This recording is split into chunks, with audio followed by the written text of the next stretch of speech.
So how do people get started with formulating their ideas and planning their message?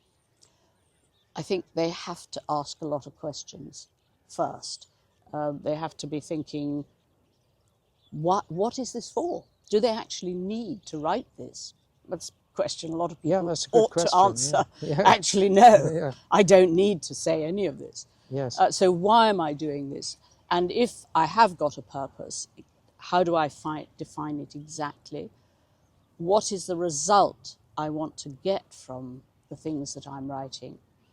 And then who is the person I'm trying to reach? Because, communication takes two. Yes. And it's no good, as we've said, people spraying out masses of stuff in a kind of indiscriminate way. It doesn't work because it doesn't communicate, because there isn't necessarily anybody at the other end. I'm with Susannah Ross today, and we're on beautiful Wimbledon Common, and we're going to be talking about how to cut through the online noise with clear messaging. But before we get started, can you give the audience a brief overview of your expertise?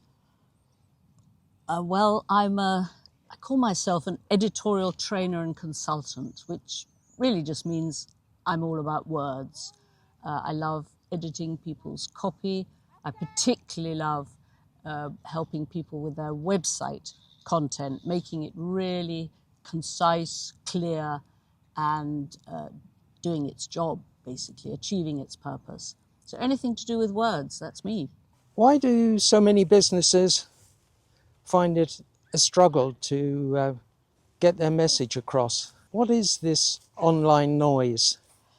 Well, I think we all know that there's tremendous competition for people's attention, and we all think, oh, we've got something wonderful to sell, whether it's ourselves or our product. There's a massive market out there, so we should be sending stuff out. And of course, lots of people do just send stuff out. Yes. An awful lot of it. And the competition is intense. So I think anyone who can say what they have, what they offer, how they can help other people, how they can solve other people's problems clearly and concisely, should be able to cut through that noise. Right. Well, how do they do that? Good question. Well, I mean, the first thing is good writing, clear messaging comes from clear thinking. So I think you have to put in a lot of hard work before you get anywhere near the final wording. I sometimes liken it to a painter decorator. We all know really good ones and we know Yes. bad ones. And the good ones are the ones who've done a huge amount of preparation, and the actual painting is the least of it. And the same with the bad ones. If it's peeling off, if the paint's peeling within a very short time, sorry, this person has not done a proper job. So for words, you need to think, you need to prepare, you need to plan, and then choose exactly the right words for your purpose. Right. And that's really where you come in, isn't it, with your workshops and your book? Yes, I've written a book about writing for the web, and it's very basic, really. A lot of it is just about using language well, but also what I've just been saying about thinking and preparing and planning.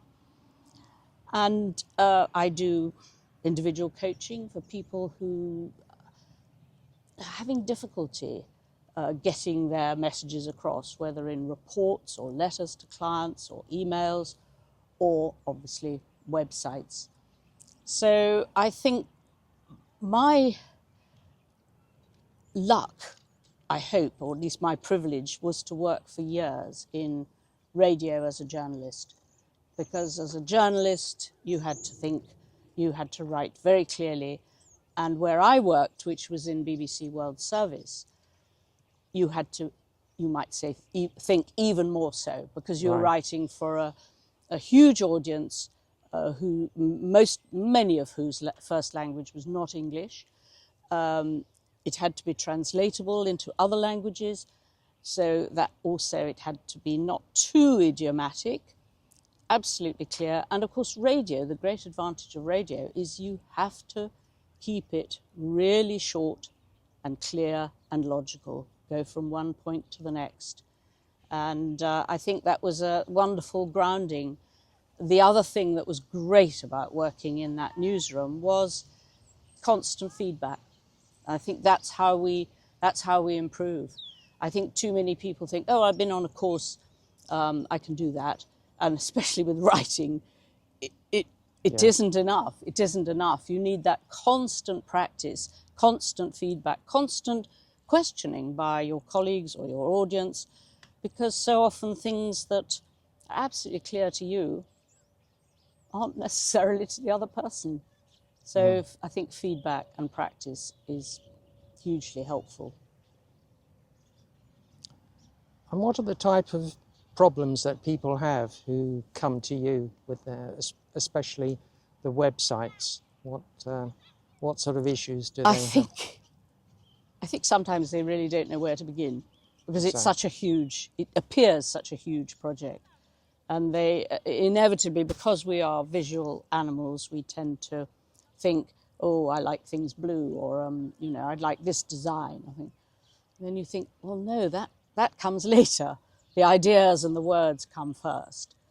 And I think a lot of people find that difficult. I mean, there are two sorts of people. There are people who are terrified of writing anything because they think it's going to make them look stupid.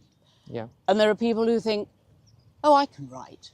I don't need help with writing. I may need help with the technology. I may not be able to code a website. I know I can't do that. I know I'm not a designer, so I need a professional designer. But writing, oh, I can do that. And so it takes a little courage and maybe a policy, if you like, to get people to say, yep, come and help us with our writing. So how do people get started with formulating their ideas and planning their message? I think they have to ask a lot of questions first. They have to be thinking, what is this for? Do they actually need to write this? That's a question a lot of people ought to answer. Yeah. Actually, no, Yeah. I don't need to say any of this. Yes. So why am I doing this? And if I have got a purpose, how do I define it exactly? What is the result I want to get from the things that I'm writing? And then who is the person I'm trying to reach? Because, you know, communication takes two. Yes. And it's no good, as we've said, you know, people spraying out masses of stuff in a kind of indiscriminate way. It doesn't work because it doesn't communicate, because there isn't necessarily anybody at the other end. So I think defining your purpose, defining the person, and it's often good to think about an individual at the other end, the person you're trying to reach, and to persuade to either buy something or take some action. And again, having worked for radio, that did help, because that was one of the things we were often taught. Think of a person, don't think of a mass of people, just think of an individual. Yes. So, you know, if necessary, think you're speaking to your grandmother or your nephew. Or, yes. You know, yeah, exactly. It really helps because it focuses your thoughts, and it alters the language that you use. Yeah, it's going to be more natural. Yes, exactly. Naturally, you speak differently to different people. Yeah. Let's say someone has decided what their message is going to be. How do they lay it out? I think the layout on websites is hugely important. You don't want great slabs of text, because people take one look and think, I can't read that. I can't be bothered to read that. On the other hand, if it's sort of strung out in single lines, just one sentence per line, it can also not look logical. So you're trying to find that balance between what looks manageable, readable, and what looks well structured You have to create the impression, or you hope you have, of course, structured your information well. So white space, hugely important. The other thing I have a particular thing about is centered text. Oh yes, If you set, and so many, website builders, by which I mean the system, not the person, just automatically, the default is centered, because that then will work on every device. yes. But it's not easy to read, because basically you're asking the eye to go back and forth to try to find the beginning of the next line. So I think with a little more effort, putting text left aligned, ragged right, that's my recommendation. Please don't center your text. Okay, I'd like to thank you very much for joining me today on this Thank you for having me. talk. You've also written a book on clear messaging. Would you like to say something about your book? And, it's called Writing for the Web.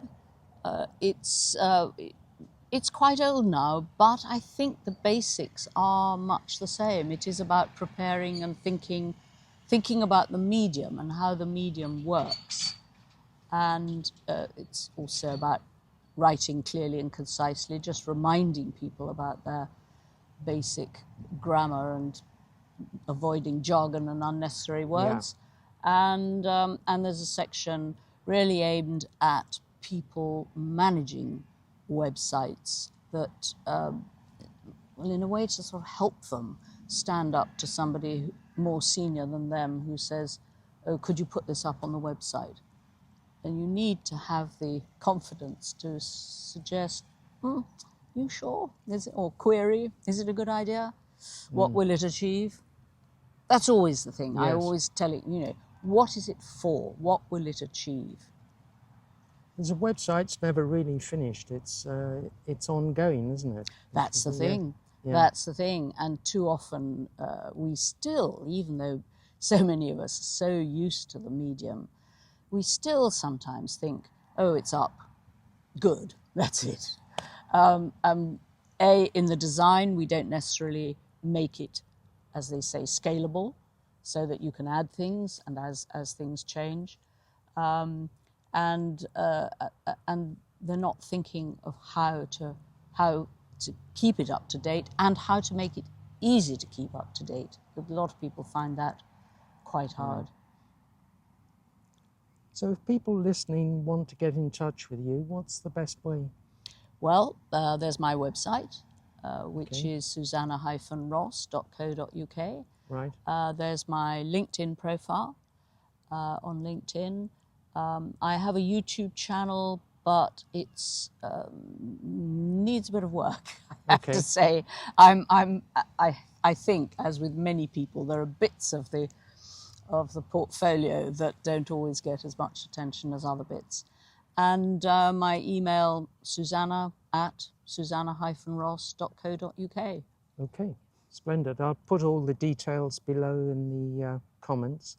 If anyone listening would like to ask any questions to Susannah, then please post them in the comments below.